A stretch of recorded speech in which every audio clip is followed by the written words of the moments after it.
जय श्री माता जी। उपस्थित सभी साधकों का हम स्वागत करते हैं। सामूहिक ध्यान की शुरुआत हम सामूहिकता में कुंडलिनी चढ़ाकर बंधन लेकर करेंगे।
सामूहिकता में 3 महामंत्र और उसके बाद श्री गणेश मंत्र का पठन करेंगे।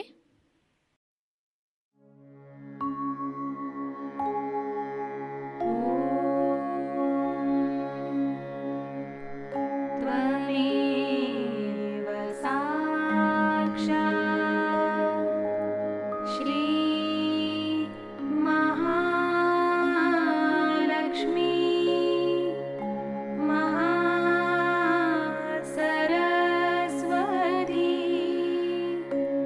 महाकाली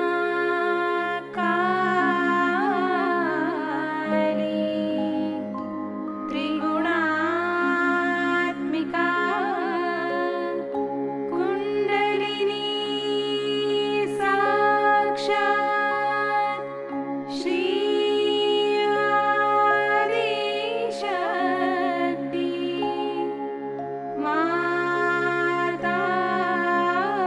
माताजी श्री निर्मला देवी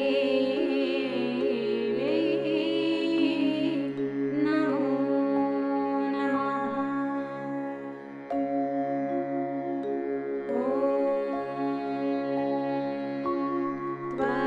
त्वमेव साक्षात् श्री कल्की साक्षात् श्री आदिशक्ति माताजी श्री निर्मला देवी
सामूहिक चित्त को केंद्रित करेंगे सहस्त्रार पर।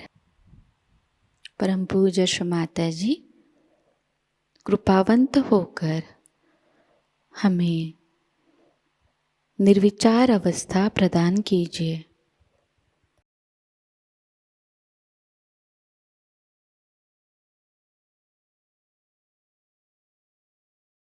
इसी निर्विचार अवस्था में हम श्री माता जी की अमृतवाणी को ग्रहण करेंगे।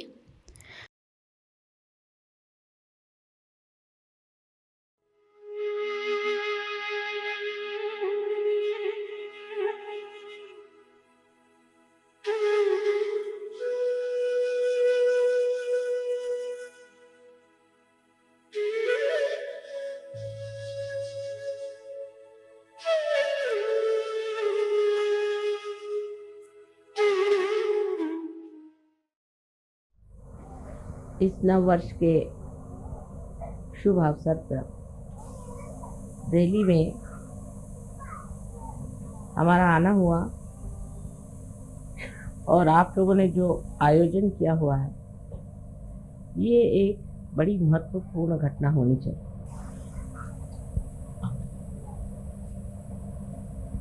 नव वर्ष जब शुरू होते हैं तो उस वक्त कोई न कोई नवीन बात, नवीन धारणा, नवीन सूझबूझ मनुष्य के अंदर जागृत होती है। वो स्वयं स्फूर्त होती है। जिसने भी नवीन वर्ष की कल्पना बनाई है वो कोई बड़े भारी दृष्टा रहे होंगे जो ये सोच करके कि ऐसे अवसर पर प्रतीक रूप मनुष्य के अंदर एक नई उमंग, एक नया विचार, एक नया आंदोलन जागृत हो जाए। ऐसे अनेक नवीन वर्ष आए और गए, नई उमंगें आई, नई धारणाएं आई और खत्म हो गई। मनुष्य की आज तक की जो कुछ धारणाएं रही हैं, एक परमात्मा को छोड़ के बाकी सब एक मानसिक क्रियाएं रही या बौद्धिक प्रक्रियाएं रही। मनुष्य अपने बुद्धि से जो भी ठीक समझता था उसका आंदोलन एक नवीन कल्पना समझ करके चला था। वो आंदोलन कुछ दूर तक जाके फिर न जाने क्यों हठात उसी विशेष व्यक्ति को और उसी समाज को या उस समय में रहने वाले लोगों पर आघात करता है। इसका कारण क्या था ये लोग नहीं समझ पाए, लेकिन आज हमें इसका साक्षात बहुत ज़्यादा अधिक स्पष्ट रूप से हो रहा है। जैसे कि धर्म की व्यवस्था हुई। धर्म की व्यवस्था में मनुष्य ने जब भी बुद्धि और मानसिक शक्तियों का उपयोग किया तो बुद्धि के दम में वो एक वाद विवाद के क्षेत्र में बढ़ गया और अनेक वाद विवाद शुरू हो गए। अगर सत्य एक है तो पंथ इतने क्यों हुए, इतने धर्म क्यों हुए, उन धर्मों में भी इतने और भी जाति भेद क्यों हो गए। ऐसे भेद करते करते न जाने दुनिया में कितने ही गुट जम गए हैं जिसका समझ में नहीं आता है। किसी से पूछते हैं कि आप साहब कौन धर्म के हैं तो आपको ऐसे धर्म का नाम बताएंगे कि जो आपने कभी सुना भी। ऐसे धर्म धीरे धीरे मेरे ख्याल से हर एक नवीन वर्ष में ही उत्पन्न होते गए, क्योंकि मनुष्य की बुद्धि हर एक नवीन वर्ष में कोई न कोई नया उमंग लेकर पैदा हो। इसी प्रकार हमारे बुद्धि से राजनैतिक क्षेत्र में भी बहुत सी नई नई उमंगें आई और मनुष्य ने नई नई बातें निकाली। जैसे शुरुआत में माना गया कि चलो एक राजा ही रहे तो अच्छा है, राजा सबको समझ लेगा और राजा से ही सबको बड़ा लाभ होगा। तो देखा कि जिसको राजा बनाया वही दुष्ट निकला, उसी ने सताना शुरू कर दिया। फिर कहा नहीं, राजा तो ठीक है, इसकी जगह ऐसा करो कि प्रजातंत्र आप चीज शुरू। फिर उन्होंने प्रजातंत्र शुरू किया। प्रजातंत्र में देखा गया कि हर एक आदमी अपने को बिल्कुल ऐसा समझता है कि वो स्वयं ही उस प्रजा का संस्थापक है, संचालक है और करता है। अब आप देख रहे हैं कि अमेरिका में कितना आतंक मचा, किस कदर हिंसाचार वहाँ चला। अगर पढ़ते हैं तो आश्चर्य होता है कि इस प्रजातंत्र का हाल ऐसा क्यों हो गया, ये तंत्र सारा गड़बड़ क्यों। वही हाल बाद में आप कम्युनिज्म जो आया वो उसकी एक समझ लीजिए कि दूसरी एक नवीन उमंग लेकर के संसार में आया कि अब हम एक नया ऐसा संसार बसाएंगे कि जिसमें सब मनुष्य में समानता आ जाए, उनमें कोई भी तरह का फर्क न रहे, खाने पीने में हर चीज़ में एक जैसा हो जाए और उसके अलावा उसको कोई स्वतंत्रता नहीं है। अगर वो स्वतंत्र हो गया तो स्व के तंत्र में वो गड़बड़ हो जाता है, इसलिए उसकी स्वतंत्रता हटा दी जाए। क्योंकि मनुष्य को जब एकदम मूर्ख समझा जाए तभी ऐसा हो सकता है। फिर मनुष्य मूर्ख नहीं है, वो तो हर जगह उसको आप जितना दबाइएगा उतना वो खोपड़ी पे चढ़ेगा। तो ये भी चीज़ कुछ बन नहीं पड़ी, वो भी नहीं बनी, ये भी नहीं बनी। इस तरह से जहाँ देखते हैं वहीं आतंक। धर्म के मामले में तो आप देख रहे हैं कि किसी के धर्म की हालत देख करके लगता ही नहीं कि परमात्मा भी कोई चीज़ हो सकती जो एकमेव हो, वो केवल हो, इसके लिए सब लोग आपस में सर काट रहे हैं, सबको मार डाल रहे हैं। तो ये कारण क्या है? जब चीज़ आपकी एक बहुत ही ज़्यादा सुष्ट रूप से नवीनतम संसार में आई है, तो इस नवीनतम चीज़ में और इस नाविन्यपूर्ण चीज़ को इस कदर गंदी, मैली, कुचैली करके क्यों संसार में आंखों में नजर आ रही है, उसका ऐसा हाल क्यों हो रहा है? क्या वजह है कि जो चीज़ इतनी उदात्त, महान और उसके शुरू करने वाले भी बड़े महान और उदात्त रहे हैं, वो सब के सब जा करके आज कहाँ पहुँच गए। जैसे अमेरिका में मैं सोचती हूँ कि बहुत बड़े इंसान हो गए, उनको हम कहते हैं अब्राहम लिंकन, बहुत बड़े आदमी थे, रियलाइज सोल थे। उन्होंने सीधी चीज़, इतनी बढ़िया चीज़ संसार में ला दी, इतना बड़ा काम कर दिया। लेकिन अब जो है वहाँ देखते हैं तो सोचते हैं जो उन्होंने किया था पता नहीं उसको किस तरह से इन लोगों ने एकदम विद्रूप और कुरूप करके रख दिया। एक ये बात हो गई। दूसरे अगर आप देखिए तो कम्युनिज्म भी जिस लेनिन और मार्क्स ने बनाया था वो भी रियलाइज सोच थे। उन्होंने भी जो सोचा था वो भी हितकारी चीज़ थी, वो हित के जगह अब सबका ही थी। और क्या धर्म के भी जो संस्थापक हुए सब भी बड़े उदात्त और बहुत महान लोग थे, और उनको भी कोई कह नहीं सकता, उनकी तरफ कोई निर्देश करके नहीं कह सकता कि इन्होंने कोई गलत काम किया हो या इन्होंने कोई गलत धारणा से चीज़ को सोचा, ऐसी बात नहीं। लेकिन आखिर आगे जाकर के वो चीज़ ऐसी क्यों? हीरा जो था वो जाकर के कीचड़ में कैसे मिल गया? हीरा तो जहाँ है हीरा ही रहना चाहिए, लेकिन ये तो हीरा जो आया सो कूच करके, जैसे उसका बिल्कुल ही तोड़ करके, उसको मरोड़ करके और उसको कीचड़ ही बनाया। और सभी दूर ये चीज़ें देख कर बड़ा आश्चर्य होने लगता है कि इस तरह की जितनी उदात्त चीज़ें आई। अब साइंस आया संसार में, लोगों ने कहा अब साइंस आया, अब तो हम लोग के सारे प्रश्न हल हो गए, और उस सब प्रश्न हल होने के बाद में और अब हमें कोई चीज़ की चिंता नहीं करनी चाहिए और सब चीज़ ठीक हो जाएगी। तो बात नहीं, हमने एक राक्षस बना के रख दिया है, एटम बॉम्ब, हाइड्रोजन बॉम्ब, ये वो अपने खोपड़ी पे खड़े कर दिए। इधर उससे ही बनी हुई ये प्लास्टिक और ये नायलॉन और ये सब इसके पहाड़ के पहाड़ खड़े कर दिए। ये सब चीज़ें जो सुविधा के लिए बनाई थी इतनी असुविधाजनक हो गई, इससे दुनिया भर की बीमारियां आ गई, आफतें आ गई। आखिर क्या वजह, क्यों इस तरह से हो गया? ये सब जो चीज़ें, ये सब हित प्रणीत, हित को लेकर थी, हितकारी बनाई गई थी। उसी से मनुष्य की नवीन उमंगें आई, उसी से उसने सोचा कि मानव के उद्धार के लिए चीज़ बनाई जाए, वही उसके उद्धार की जगह उसको पूर्णतया नष्ट करने की। इसका कारण क्या हो सकता है?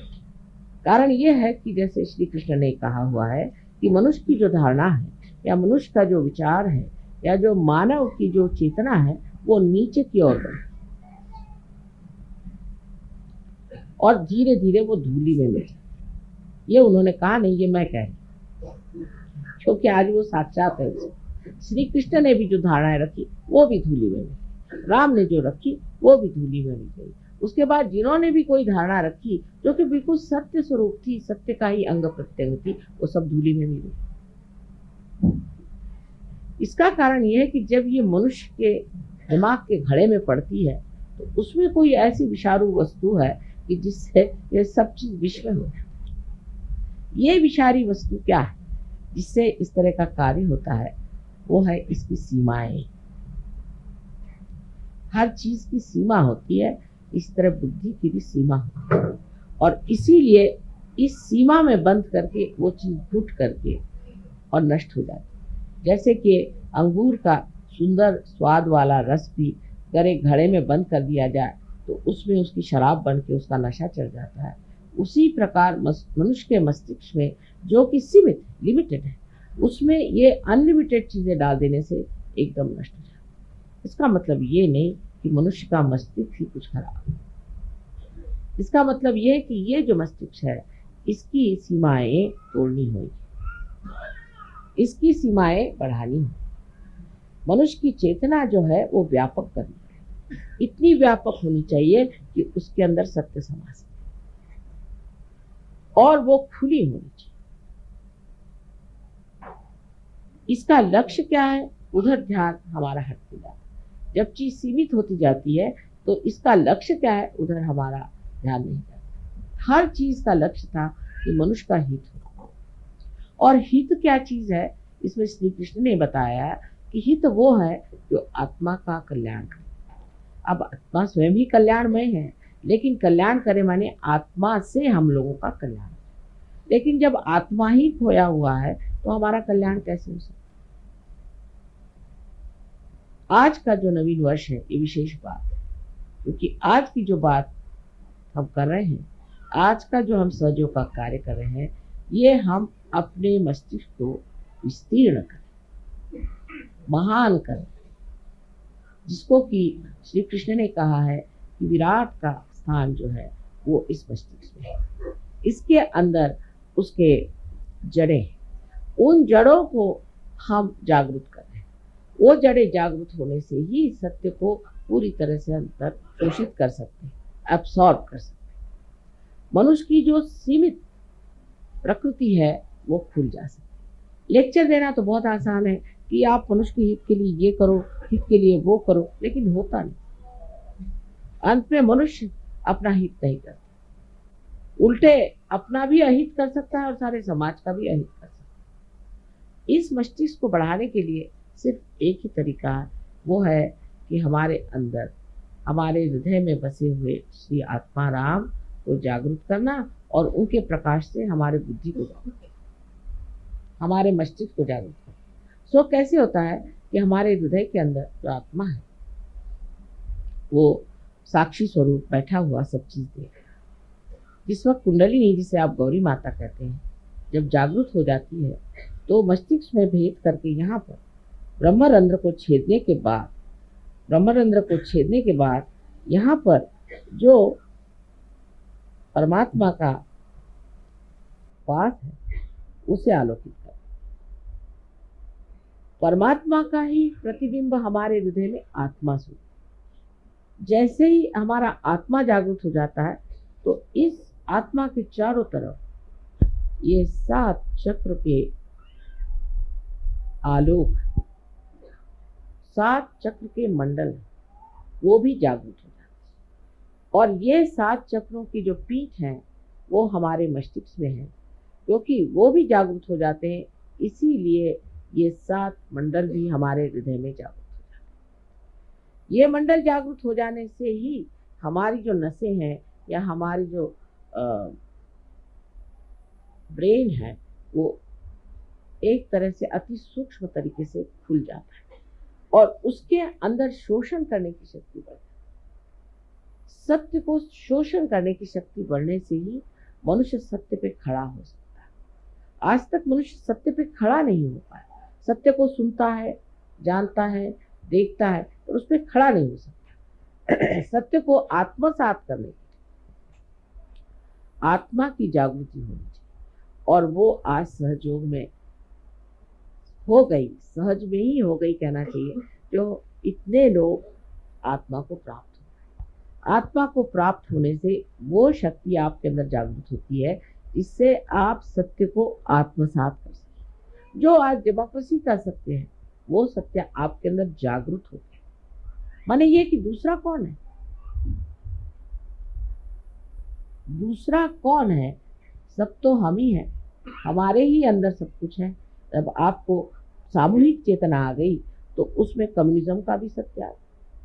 जब आपके अंदर ही आ गए, वो सत्य आप ही के अंदर प्रकट हो रहा है। जब आप उसको देख करके जान करके कह सकते हैं कि इस आदमी में कौन से दोष है। और जब आप अपने को जानने लग गए, जब आप अपने को देखने लग गए, आप जब अपनी ही स्वतंत्रता को प्राप्त हो गए, तो आप में डेमोक्रेसी का भी जो सत्य है वो भी जागृत हो। तो स्वतंत्रता भी आ गई और एक तरह से पर का तंत्र भी आपके हाथ में, दूसरों का जो तंत्र है वो भी आपके हाथ में आ गया और आपकी स्वतंत्रता भी आप जानते हो, क्योंकि अपना भी स्व का तंत्र आप में। शिवाजी कहते थे स्वधर्म ओळखा, स्व का धर्म जानो। स्व का माने अपने आत्मा का धर्म आप जानो। और आत्मा का धर्म जो है, कहने को तो स्व है लेकिन ये जागतिक विश्व का आत्मा है। जो विश्व का आत्मा है वही हमारे हृदय में बसा हुआ है। उसमें जागते ही जो विश्व की भावना, जिसको कि हम एक बड़ा भारी उदात्त उदाहरण और उसको बहुत बड़ी एक फिलॉसफी समझते, एक तत्व ज्ञान के रूप से जिसे जानते थे, वो साक्षात हमारे अंदर विराजमान हो, वो हमारे अंदर चमक गया। हमें उसके लिए कहीं कोई किताब पढ़ने की जरूरत नहीं, किसी को जानने की जरूरत नहीं। देखते साथ जानते हैं कि ये कहाँ है, ये कहाँ है, इनका क्या चल रहा है, उनका क्या मामला हो रहा है। यहाँ बैठे बैठे आप सारी दुनिया को जान सकते हैं। इसमें कोई बड़ी भारी आश्चर्य की बात नहीं, कोई विशेष बात नहीं। अगर आप मेरे लिए कहेंगे तो मुझे तो ये लगता है मैंने तो कुछ कहा नहीं, क्योंकि मैं जैसी हूँ सो हूँ ही, वो तो अनादि से ऐसी ही हूँ। तो मेरी कोई विशेषता इसमें नहीं है, विशेषता आप लोगों की, जो आपने इसे जाना, माना और पाया। लेकिन सहयोग का ज्ञान प्राप्त करने पर उसका अंत नहीं होता। ज्ञान तो हो गया, ज्ञान होना माने आपके नर्वस सिस्टम पे उसे जाना, ये तो हो गया। नर्वस सिस्टम पे आप जानते हैं कि दूसरों को क्या तक शिकायत है और आपको क्या शिकायत है, ये तो ज्ञान प्राप्त हो। जो लोग उल्टी तरीके से चलते हैं वो सोचते हैं ज्ञान करना माने ये कि हमें बुद्धि से जानना, बुद्धि से हमें जानना है। बुद्धि से जानना माने क्या कि हम अब किताबें पढ़ के जान लेंगे, या हम किसी गुरु के पास बैठ करके जान लेंगे, या किसी के उपदेश सुनने से हम जान लेंगे। तो नहीं जान सकते। ज्ञान का मतलब है कि आपकी नर्वस सिस्टम में से जान, यही ज्ञेय शब्द, यही वेद है, यही विद है, यही बोध है, यही बुद्ध है। नहीं, आज आप बुद्ध हैं क्योंकि आपको बोध हो। बोध होने का मतलब ये नहीं किसी ने बोध पिला दिया आपको, हाँ भाई ऐसा करो, ये करो, वो करो, और उससे पहले जो कुछ भी आपको बताया गया वो सब व्यर्थ ही हो गया। किसी ने बताया हाँ साहब आप सवेरे खाना मत खाइए, शाम को खाना खाइए, किसी ने कहा सवेरे खाइए शाम को मत खाइए, कुछ ऐसी वैसी सब बातें चलते चलते लोग पहुंचे कि साहब समझ में नहीं आता। कोई कहते सवेरे खाओ, कोई कहते रात को, कोई कहते इधर करो, कोई कहते वो करो, और कुछ बनता ही नहीं। लेकिन जो बोलता है उसके तो कोई चरित्र में विशेषता नहीं आई, उसका तो कोई स्वभाव नहीं बना। सो महावीर जी के इसमें मैं अभी कल ही मुझे ये चीज मिली, महावीर जी ने कहा है कि पहले ज्ञान को प्राप्त करो। तो सब जितने भी जैन लोग थे उन्होंने सोचा ज्ञान को प्राप्त करना माने किताबें पढ़ो, ये पढ़ो वो पढ़ो, सम्यक ज्ञान फलाना ठिकाना। सम्यक ज्ञान कहने से क्या सम्यक ज्ञान आने चाहिए, वो तो अंदर जागृति से आएगा ना। सम्यक माने इंटीग्रेटेड। जब तक आपके सारे चक्र इंटीग्रेट नहीं होंगे तब तक सम्यक ज्ञान नहीं आ सकता। तो उनका भी विचार जो था वो खत्म कर दिया। पहले उन्होंने कहा ज्ञान आना चाहिए, अब ज्ञान में चल पड़े। हमारे यहाँ एक से एक पंडित मराठी में कहते पढ़त मूर्ख, पढ़ पढ़ के मूर्ख बन गए। पड़ी पड़ी पंडित मूर्ख। सो वो निकलता ही नहीं खोपड़ी में से। जो सीखा हुआ तो इतना होता है कि कभी कभी कोई पढ़े लिखे लोग आते तो उनसे कहते ऐसा करिए आप 2 दिन तक आप बोलते ही रहिए, जो कुछ भी आपकी खोपड़ी में पहले आप मुझे बता दीजिए, जब खोपड़ी से निकल जाएगा तब फिर बात करें, क्योंकि दूसरे ही सब घुसे ही इनके सर में, तो इनको कैसे घुसाया जाए। ये इस प्रकार हमारी जो बुद्धि है उसके चक्कर ऐसे चल पड़ते हैं कि जो चीज बताई, जो लक्ष्य है उससे हटके। पहली चीज उन्होंने बताई ज्ञान। ज्ञान प्राप्त, ज्ञान प्राप्त करने का मतलब क्या? ज्ञान प्राप्त करने का मतलब होता है बोध। सो कैसे होगा? किसी ने ये नहीं पूछा कि भाई ज्ञान कैसे प्राप्त होगा। श्री कृष्ण ने भी साफ तरीके से नहीं कहा कि कुंडलिनी का जागरण होना चाहिए। वो जमाना नहीं था, सिर्फ अर्जुन से उन्होंने बात करी, क्या दुनिया के लिए नहीं की थी कि अब लोग बैठ करके सबको गीता सुनाते, सिर्फ अर्जुन के लिए था। अर्जुन एक रियलाइज सोल था, उससे बात करी, और नॉन रियलाइज से तो उन्होंने बात नहीं करी, एक अर्जुन से बात करी। और वो सारे अब दुनिया भर को आप जिन्होंने जिनका रियलाइजेशन नहीं हुआ, जो अंधे हैं, उनसे आप बताइए कि हाथ में आपके सांप है, आप छोड़ दीजिए, आप छोड़ दीजिए, कभी नहीं छोड़ सकते। तो शुरुआत ही नहीं हुई किसी चीज की, अभी शुरुआत ही नहीं। जब शुरुआत हुई तो आपने देखा कि हाँ चीज ठीक है, आंख खुलते बाप रे हाथ में सांप है, आपने छोड़ दिया। लेकिन उल्टे लोग सांप ही को पकड़े रहे जब तक अंधापन है। अंधेपन का मतलब है कि बोध नहीं है, आपकी नसों में अभी तक वो सामूहिक चेतना का बोध नहीं है।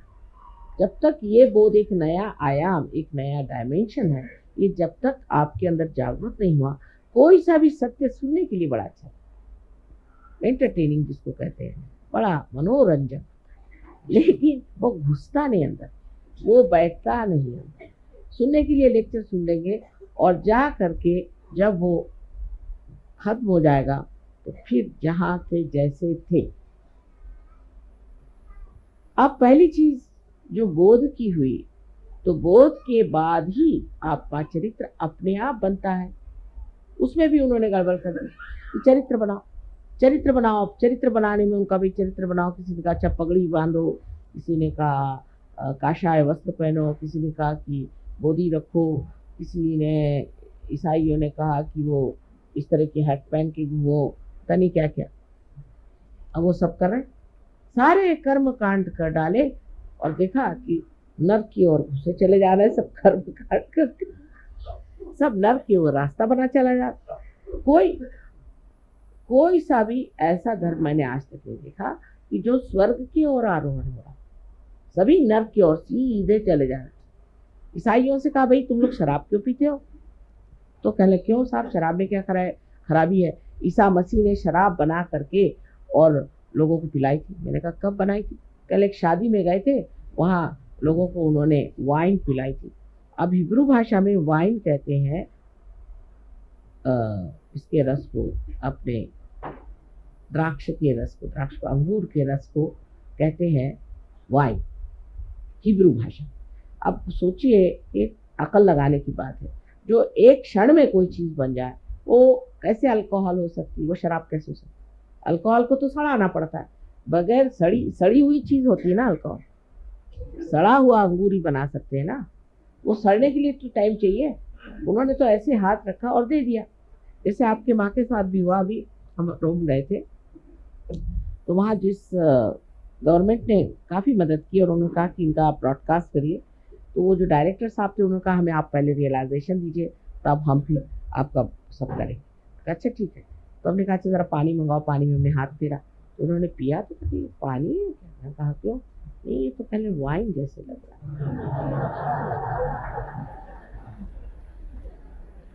बार बार पूछे ये पानी तो नहीं, तो वाइन तो नहीं दे रहे, मैंने पानी दिया। अच्छा फिर पिए, फिर वो कहे बार बार। फिर उन्होंने अनाउंस भी किया, उसके बाद उनके टीवी में भी उन्होंने कहा साहब उन्होंने मुझे पानी में हाथ डाल के दिया तो वो वाइन के जैसा टेस्ट है। पर वो कहने लगे कि वाइन माने शराब के जैसे नहीं, अंगूर के रस। तो बना लिया। अब वो जब प्राइस के बारे में बात करेंगे तो ऐसा लगता है कि वो कोई शराब खाने के इंचार्ज थे कि क्या, जिस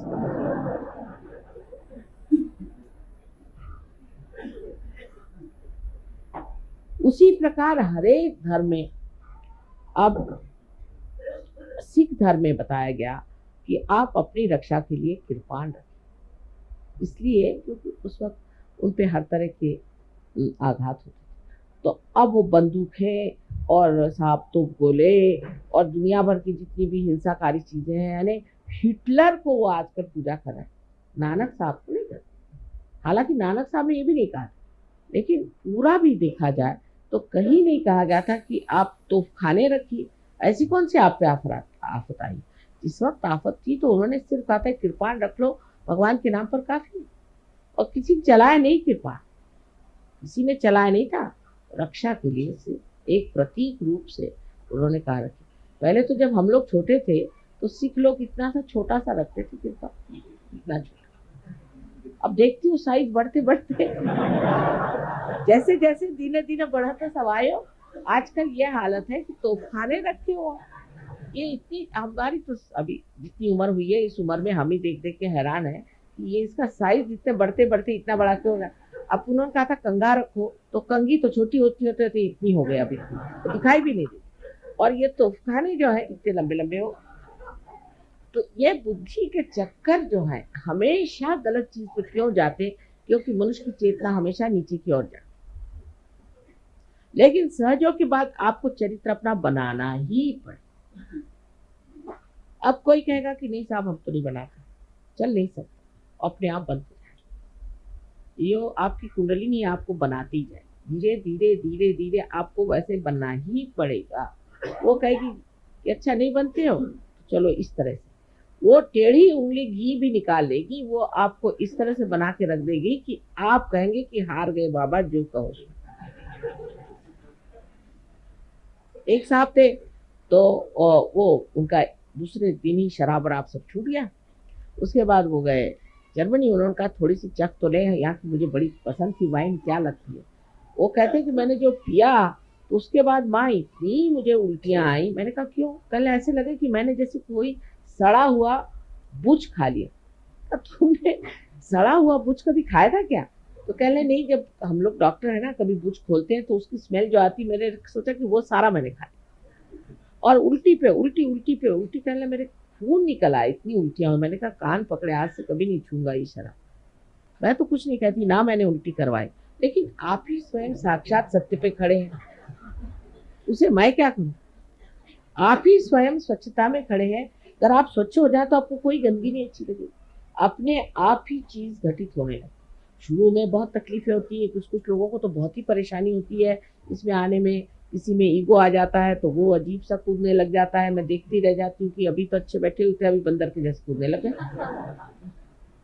फिर किसी में देखती हूँ कि एक तरह की बड़ी घृष्टता आ जाती है, किसी में बड़ा गुस्सा आ जाता है, किसी में कुछ होता है, पर धीरे धीरे धीरे धीरे वो मुलायम होते जाते हैं और चीज सब बनती जाती है।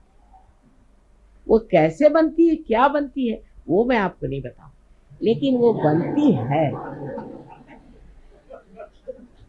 क्योंकि बताने पर आप लोग घबरा जाए। उसके तौर तरीके जो हैं बहुत नाजुक हैं, लेकिन हैं बड़े कठिन। जैसे कि हम लोग कभी नहीं सोचते हैं कि किस तरह से फूल खिलते हैं, फिर किस तरह से उसके साथ कांटे आ जाते हैं, किस तरह से पेड़ बनते हैं, कैसे सुंदर सुंदर पत्तियों के आकार विकार बनते जाते हैं। ये हम कभी नहीं सोचते। जब होता है तो देखते हैं हाँ कितना निसर्ग सुंदर है, इतने निसर्ग रम्य स्थान में हम आ गए, सब ये सोचते रहते। लेकिन ये नहीं सोचते कि ये कैसे बनी होगी, कौन सी शक्ति ने बनाया होगा, किस सुंदरता से बनाएगा, और उसके पीछे कितनी स्फोटक, कितनी भयंकर शक्ति भी हो सकती है। उसमें कुछ ऐसी भी चीज हो सकती है जो इस चीज को बनने को रोके तो उसको घात करने वाली होनी चाहिए। ऐसी कोई ना कोई शक्ति और भी उसके साथ जुटी हुई है जो हर समय उसकी सुरक्षा के लिए और रक्षण के लिए खड़ी। अनेक स्थल पे आपको इस तरह से अनुभव आते रहेंगे आपके चरित्र में। एक साहब थे, उन्होंने सहयोग के बाद सब छोड़ दिया, लेकिन सिगरेट जरा छूटी नहीं। तो एक दिन वो मोटर में जा रहे थे और लोगों के साथ, और सिगरेट पी रहे थे। सिगरेट पीते पीते उनके मोटर में एक्सीडेंट हो, किसी को कुछ नहीं हुआ, उनकी सिर्फ ये उंगली विशुद्धि की थोड़ी सी काट दी। तब वो समझ गए बात क्या। इस प्रकार धीरे धीरे चीजों से, शिक्षाओं से आप सीखते जाते हैं कि हमारा चरित्र जो है जरा इधर उधर जा रहा है, मोटर जो है वो जरा सी सीधे रास्ते पर नहीं, जरा कुछ इधर उधर फिसल रही है, फिर आप ठीक कर रहे, फिर आप ठीक कर रहे, करते करते ऐसी दिशा में आ जाते हैं कि आप दोनों ही चीज, एक्सेलरेटर और उसका ब्रेक, उसके माहिर हो, मास्टर। वो मास्टरी जब आ गई तब समझ लेना चाहिए कि आप ड्राइवर हो।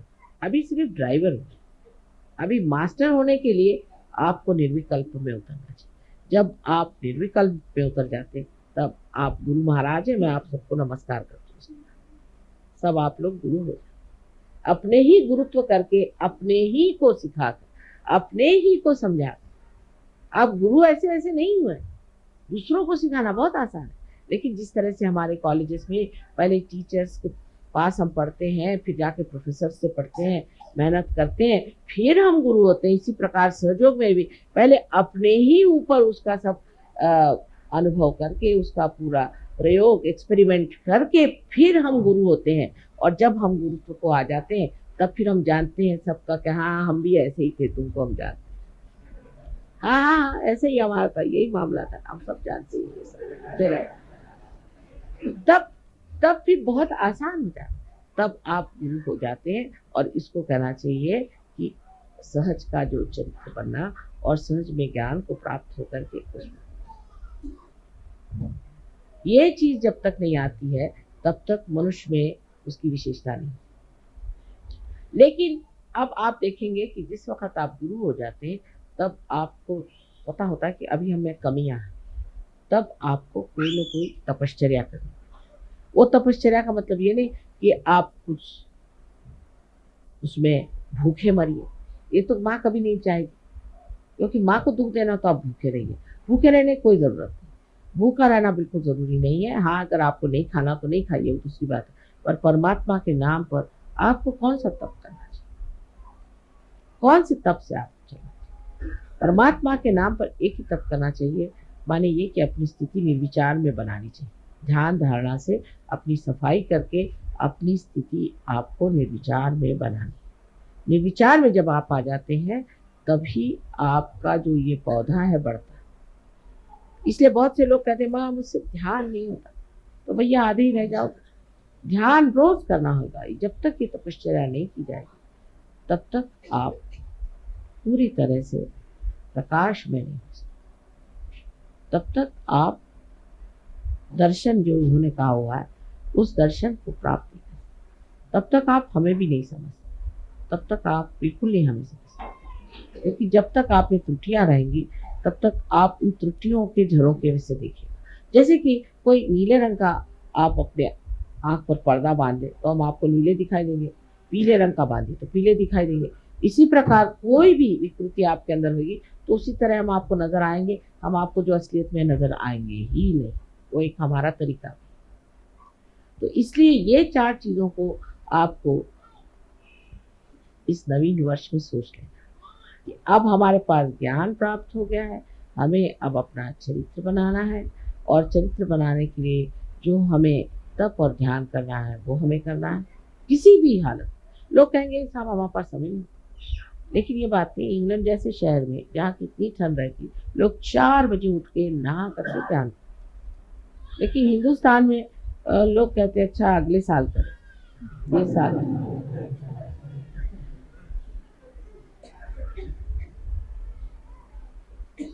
और जैसे जैसे हम उत्तर की ओर बढ़ते हैं लोग तो सोचते हैं कि अरे क्या ज़रूरत है, हम तो कैलाश की तरफ बैठे हुए हैं, हमको क्या ज़रूरत। ये दक्षिण वाले करते रहे मेहनत, हम तो उत्तर में बैठे हैं। उत्तर प्रादेशिक लोग जो हैं, तो जितने भी उत्तर में लोग बैठे हैं उनको पता होना चाहिए कि हालांकि कैलाश उत्तर में है लेकिन दृष्टि उनकी दक्षिण में है, इसलिए उनको दक्षिण मूर्ति कहते हैं। इसलिए चाहिए कि आप लोग भी अपनी ओर उनकी दृष्टि लाएं। उनकी दृष्टि आपके ओर लाने के लिए थोड़ी सी योग्यता होनी चाहिए, और उस योग्यता में शुद्ध इच्छा होनी चाहिए। यही गौरी स्वरूपा कुंडलिनी आपके अंदर जो शुद्ध इच्छा है उसको आपको जागरूक करना। जो चीज़ मिसिंग है जो हमारे यहाँ, जिसके बारे में हमें सतर्क होना चाहिए, उसे कहते हैं डिसिप्लिन। दुनिया भर के कायदे कानून हमें आते हैं, आधा वर्ष कैसे कहना, और आप आइए हमारे गरीब खाने कैसे कहना, ये सब लेकिन ये चीज हमें नहीं आती है कि हमें अंदर का जो डिसिप्लिन है वो लाना, अंदर का डिसिप्लिन।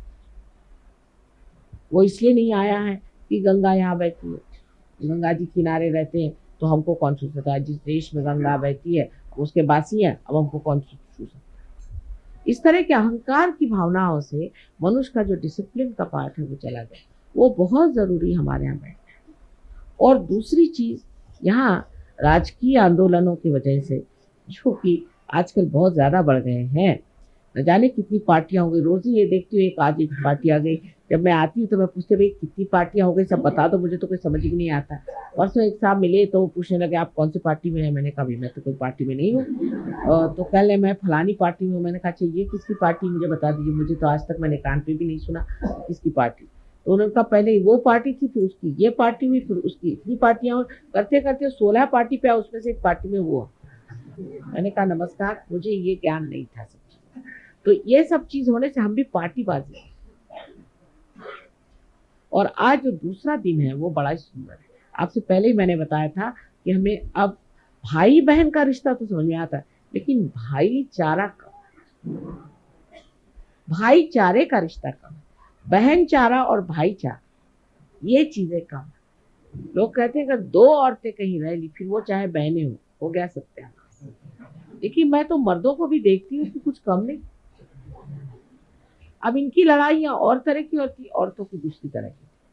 आदमियों की लड़ाइयाँ जब शुरू होती है तो कुछ समझ ही में नहीं आता है कि इसका स्वरूप कहाँ से पैदा हो, कुछ अजीब सा ही है। जैसे कि अब एक साहब आए, कहने लगे कि माता जी मुझे बड़ा प्रश्न हो रहा है कि ये जो साहब आए, ये साहब सहयोग में तो आए लेकिन ये तो थोड़े दिन हुए आए, अब आए तो ये कैसे इतना बोलने लगे सहयोग पे। भैया उनको ज़्यादा समझता तो बोलने लगे, उसको क्या आ जाए, आपको क्या ऑब्जेक्शन, आप भी बोलिए, आप बोलते क्यों नहीं। अब वो सब ऑर्गेनाइज करने लगे और हमें तो कोई चांस ही नहीं मिला। आप करिए ना, आप भी करिए, सब कर सकते। ये आदमी का तरीका है। औरत का और है कि देखिए वो गाना गा रही थी और हमको गाने को चांस ही नहीं दिया।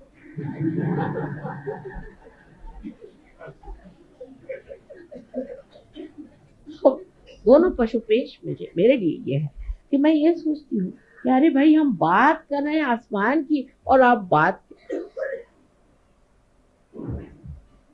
हम कर रहे हैं कि जाके आपको सितारे बना करके आकाश में चमकाए, और आप लोग मिट्टी के दिए के बराबर भी नहीं बात करोगे तो फिर मैं क्या आगे बोलूं। मैं तो अवाक रह जाती हूँ जब ये बातें सुनती हूँ। मुझे बड़ा आश्चर्य, ये मेरी गर्दन खींच रहे हैं, वो मेरे दबा रहे हैं, वो वहां जा रहे हैं, वो ऐसा कर रहे हैं। सबसे पहली बात है माँ को खुश करने के लिए सबसे पहले आपस में आप भाईचारा और बहनचारा, ये सबसे प्रथम चीज आपको मेरी कहने की है कि मेरे लिए आपको अगर वाकई आनंद देना है तो पहले भाईचारे। अब सहयोग का भाईचारा जैसे चलता है वो इस प्रकार, कोई आया आते साथ तेरे तो भूत लग गया तू जा वो मेरे पास आया, माँ मेरे भूत लग गया। मैं कहती हूँ तुमको किसने बताया, वो गया था मैं, उन्होंने बताया तेरे भूत लग गया, माँ मेरा भूत निकालवा रहा। मैंने कहा तुम उन्हीं को कह दो कि तेरे भूत लग गया, तुमरे को भूत वूत नहीं लगा, कहा है मेरे पीछे पड़ा, नहीं उन्होंने बता दिया मेरे भूत लग गया। दूसरा आएगा कि जो देखो वही मुझे कहता है कि तेरा ये चक्र पकड़ रहा है, माँ मेरा ये चक्र पकड़ रहा है। अरे मैंने कहा भाई तुम क्यों उसको कर,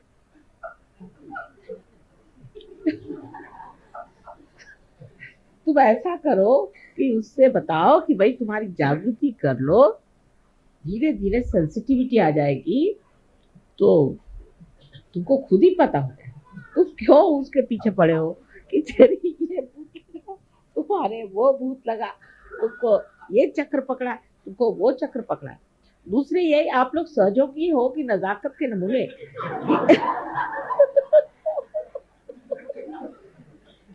कि एक घर भूत आया तो सारे सहयोगी भाग खड़े हो गए। अरे पूछा कहाँ भाग रहे हो, कि लगे भूत आ गया।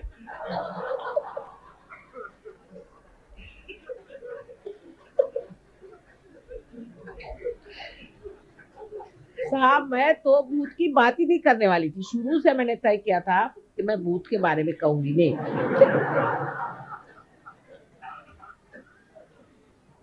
लेकिन जब अमेरिका गई तो एक देवी जी ऐसी थी कि वो जब मेरे पास आई तो उनसे मैंने कहा देखो तुम्हारे गुरु बड़े ऐसे खुश थे और तुमको कुछ ना कुछ सिद्धि देंगे तो उससे बच के रहना। जब लौट के आई तो देखती हूँ कि देवी जी क्या 3-3 हजार 4-4 हजार आदमी आते हैं। क्या चांदी के बड़े बड़े घड़े बने हुए हैं, उससे उन्होंने मेरे पैर धोए, उनके घर ले गई और सब दूर देखती भूत बैठे हुए। तो मैंने कहा भाई ये क्या कर रही हो? तो लोगों ने बताया कि ये तो घोड़े का नंबर बताती है और ये पैसा किसी का गया तो वो बताती है और मारती है हाथ में चाबुक देके लोगों को। मैंने कहा माई तू घर पे आ, उसको घर पे बुला। तो मैंने कहा अच्छा बताओ इनके बारे में बताओ, उनके बारे में बताओ। जो बताया सो झूठ। तो घबरा गई, कहती माँ आपने मेरे सब क्या शक्तियां ले ली? मैंने कहा बेटे तुम्हारी अपनी शक्ति थी तो सर आंखों पर, लेकिन ये तो किसी और की शक्ति थी जो भाग खड़ी हुई मेरे सामने। लेकिन मुझे तो परम चाहिए। मैंने कहा अच्छा ठीक है 3 बार कहो, परम चाहिए परम चाहिए। लेकिन वो पॉपुलैरिटी का जो भूत चढ़ा हुआ था उन पर, तो फिर जाके वही बन गई, अब पागल खाने में बैठे। तो कहने का मतलब ये है कि आप लोग अपने को इतने शक्तिशाली बनाइए कि भूत बाहर भागते फिरे। आप देखा कि एक सहयोगी आ रहा तो सारे भूत दिल्ली से उठ के भाग खड़े, हजारों की तादाद में भाग जाएंगे। लेकिन आप तो शक्तिशाली हो ही, आप तो भूतों से डरती तो और आपकी खोपड़ी पे बैठेंगे नहीं तो क्या होगा? एक भूत आदमी आ गया कि सारे के सारे दबक के चले गए। कोई घर गया भाई क्या बात है, वो भूत वाला अंदर आया।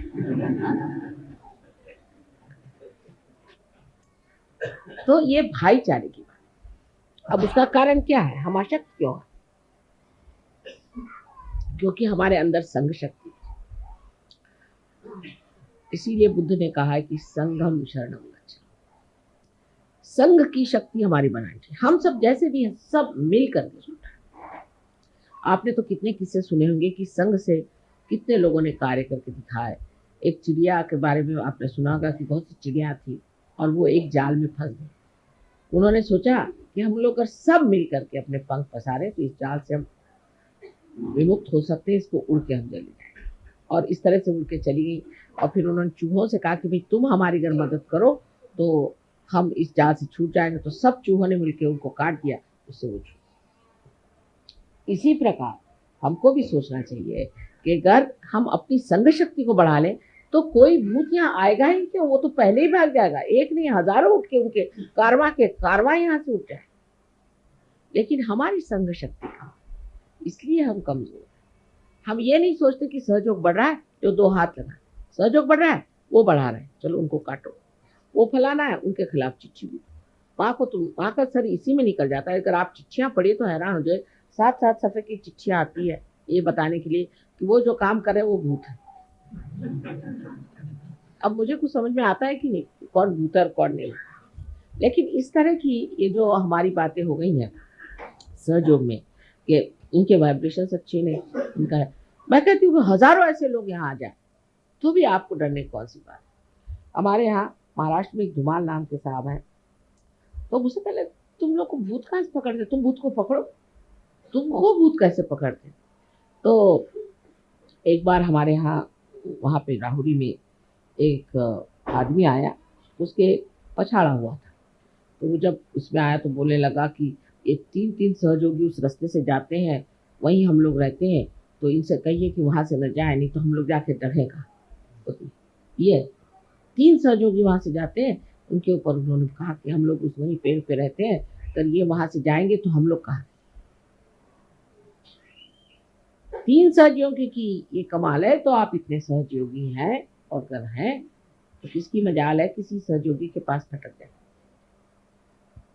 अपनी जो संघ शक्ति है वो बढ़ाइए, अंदर जो भी डर है उसको हटाइए। डर से आप लेफ्ट साइड में चले जाते हैं और आप भूत से बाधित हो जाते हैं। डरना किससे? डरने की कौन सी बात है? बहुत सा हमारा झगड़ा खत्म हो जाए अगर हम किसी से डरे। आपस का झगड़ा खत्म हो जाए अगर हम उस आदमी से न डरे।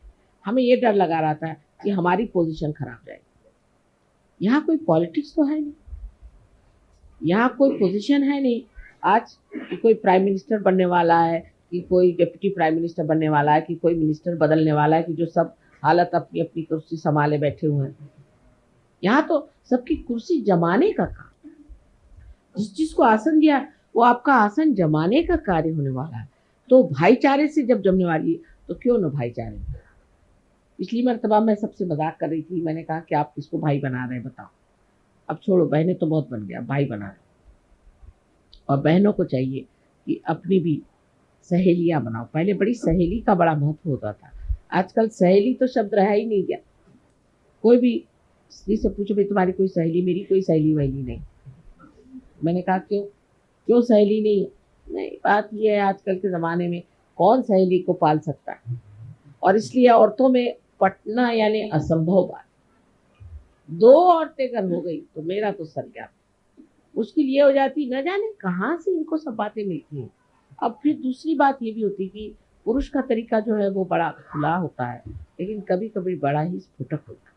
उनके तौर तरीके से कभी कभी बड़े ही नुकसान हो सकते हैं, लेकिन स्त्री का तरीका बड़ा अंदर से घुसता हो। जैसे अभी एक आई तो हमें कहने लगी कि एक सहयोगिनी आई थी, तो वो हमसे बता रही थी कि ऑस्ट्रेलिया में एक लड़की की जिसकी शादी हुई थी, उसने अपने हस्बैंड को छोड़ा। मैंने कहा अच्छा यही, और जो 51 शादी हुई थी जो अच्छे से, वो कोई खबर बात नहीं। माने वो न्यूज़पेपर का जो तरीका है ना, जो कुछ खराब हुआ वो बिल्कुल पहले लाइन में बड़े बड़े अक्षरों में लिखे, फिर वो इधर जाएंगी, देखा तुमने सुना कि वो जो फलानी उसकी शादी हुई थी वो शादी थी। अरे भाई 51 शादी हो गई, वो ठीक हो गई, तुमने कहाँ से सुना? फिर वो जाएगी, तुमने सुना ऐसा हुआ। कोई ये नहीं कहता कि भाई कोई कहिए और रहे प्रभु आवन, कोई प्रभु के आने की बात भी करो, वो नहीं। ये सब बातें कि ये गलत हो गया, तुमको पता है उनका उनके साथ हो गया, अरे मैं तो दंग रह गई, ये कैसे। इस वजह से आपस में स्त्रियों को बड़ा भय, डरती है कि कैसे इनसे कहा जाए। अगर घर में कोई चीज़ आ तो छिपा के रख देंगी, कहीं ये देख ले तो इनको इनकी नजर में। आपस में डर शुरू हो जाता है, और ये जो है इस डर से इतनी ज़्यादा स्त्रियाँ जिसको कहना विपदग्रस्त है, हर समय परेशान रहती है।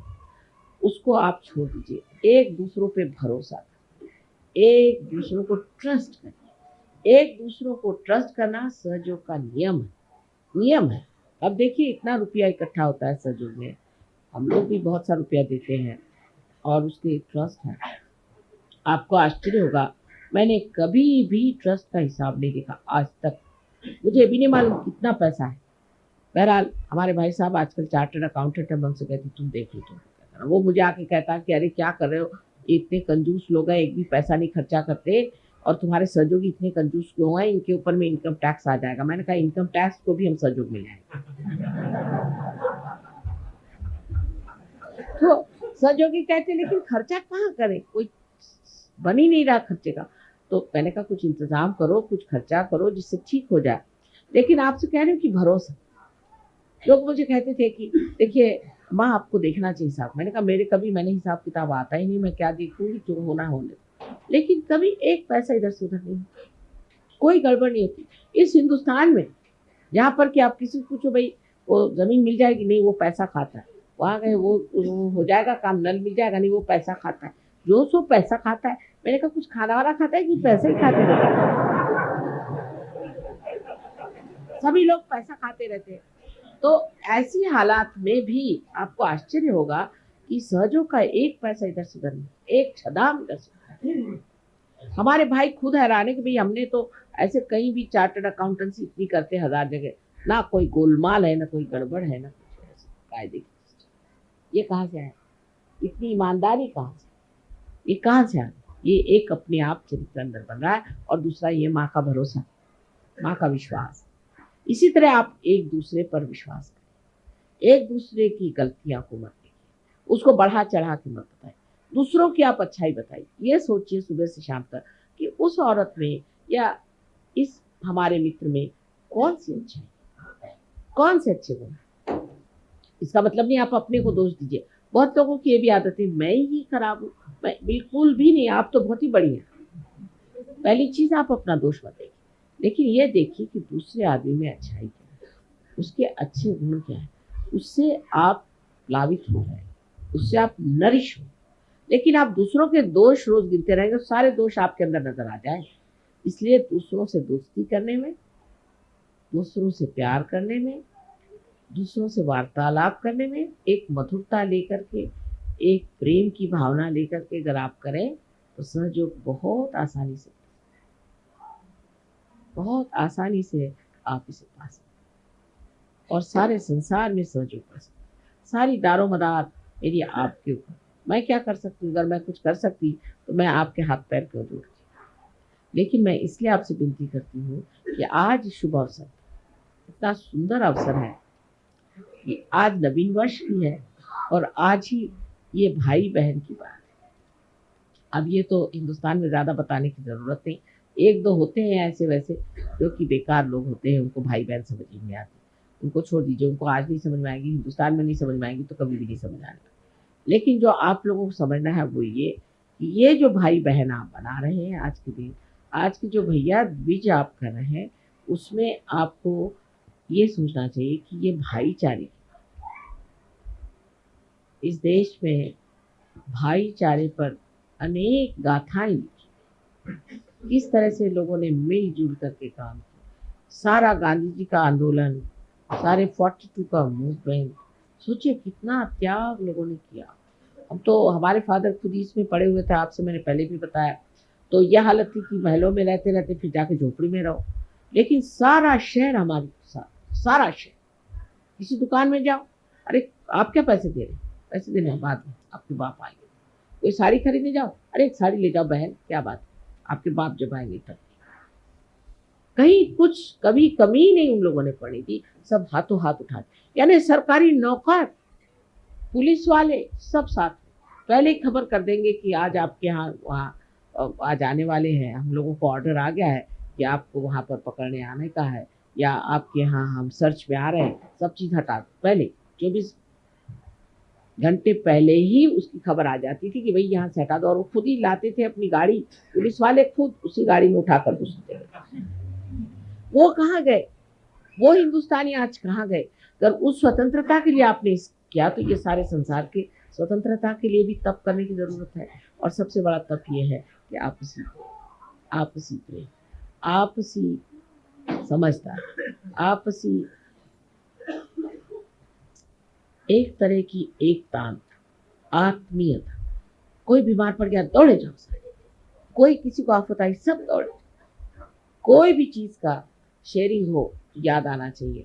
जैसे मुझे आप लोग कभी कभी मिठाई देते हैं, कुछ देते हैं, तो मुझे ख्याल आता है कि मैं तो खा रही हूँ लेकिन सहयोगियों को सब जगह ये मिठाई शायद नहीं मिल रही होगी। और मुझे फिर कभी ख्याल आता है कि लंदन के सहयोगियों को ये वाले लड्डू बड़े पसंद आते हैं, तो आज नहीं खाएंगे, फिर छोड़ दीजिए। ऐसा मन करता है कि क्या है, सारे लंदन के सहयोगी ये लड्डू बहुत शौक से खाते हैं, अब जाएंगे तो बना के उनको खिलाएंगे तभी खाएंगे, तो खाने को इस तरह की एक आत्मीयता, एक अंतर, इतनी समाधान का रीति, इतनी आनंदमय होती। अपने लिए जीने का जो एक तरीका है वो छूट करके सबके लिए जीने का जब तरीका आ जाता है, तभी मनुष्य विशाल हो जाता है। और ये विशालता आप प्राप्त कर सकते हैं सहयोग से। और आज इस नवीन दिवस पर ये विशेषता का एक संदेश अपने हृदय में रखना चाहिए कि आज से हम बहुत विशाल हो जाए और ये विशालता हमारे हृदय में बसे, और इससे हम सारे जितने सहयोग। इसी अवस्था में हम कुछ समय निःशब्द ध्यान में बैठते हैं।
परम पूज्य श्री माता जी,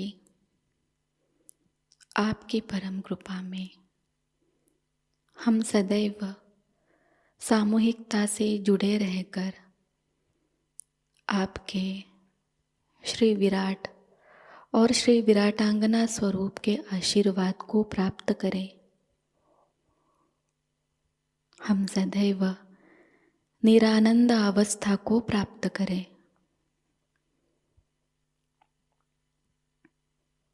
श्री माता जी, आपकी परम कृपा में अपने प्रकाशित ज्ञान से अनन्य भक्ति में उतरकर हम सहयोग का प्रत्येक कार्य करें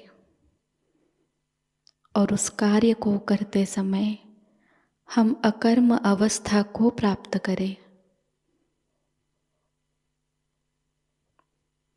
श्री माता जी, आपकी परम कृपा में हम सब प्रकाश बनकर इस विश्व का आध्यात्मिक उत्थान के मार्ग में मार्गदर्शन करें। कृपावंत होकर हम सबको कुशल संभाषण, दैवी कूटनीति, प्रभावी व्यक्तिमत्व और विवेक प्रदान कीजिए।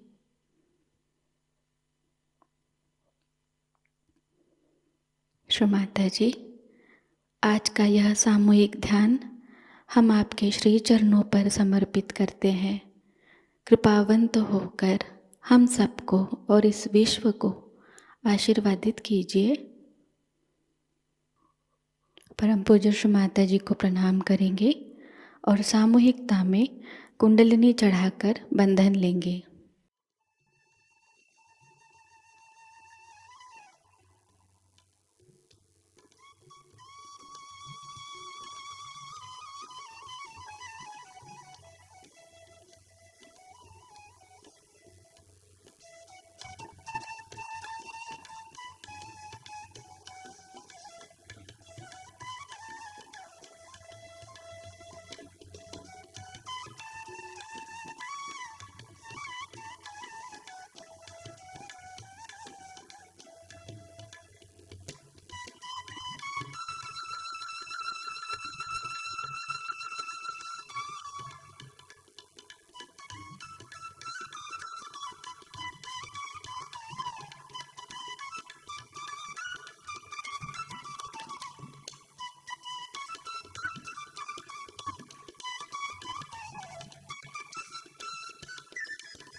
आज का यह ध्यान सत्र यहीं पर संपन्न होता है। जय श्री माता जी।